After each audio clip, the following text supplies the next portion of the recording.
আর আমি ডক্টর রেশমি আজকে আপনাদেরকে একটি খুবই গুরুত্বপূর্ণ বিষয় নিয়ে আলোচনা করব। সেটা হলো আমাদের ব্রেকফাস্ট। কেন আমাদের ব্রেকফাস্ট খাওয়া খুবই জরুরি? আমরা অনেকেই সকালে কি করি, তাড়াহুড়োর মধ্যে শুধু চা বিস্কুট খেয়েই বেরিয়ে পড়ি বা একেবারেই কিছুই খায় না, কিন্তু এটা আমাদের শরীরের জন্য খুবই ক্ষতিকর।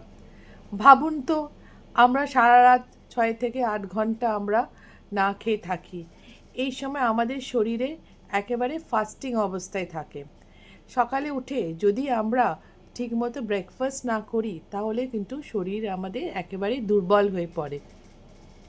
এখন আমরা জানি ব্রেকফাস্ট না করলে কি কি হতে পারে আমাদের। মাঝে মধ্যে আমাদের মাথা ঝিমঝিম করতে পারে, কাজে মন বসতে না পারে, হঠাৎ খুব খিদে পাতে পারে। তাতে কি হয়, ওজনও বেড়ে যায়। তাতে আমরা কি হয়, জাঙ্ক ফুডটা বেশি খেয়ে ফেলি। এই সব কারণেই আমাদের উচিত সকালবেলায় যাতে আমরা ঠিকমতো ব্রেকফাস্টটা পর্যাপ্ত পরিমাণে ঠিক মতন খাই।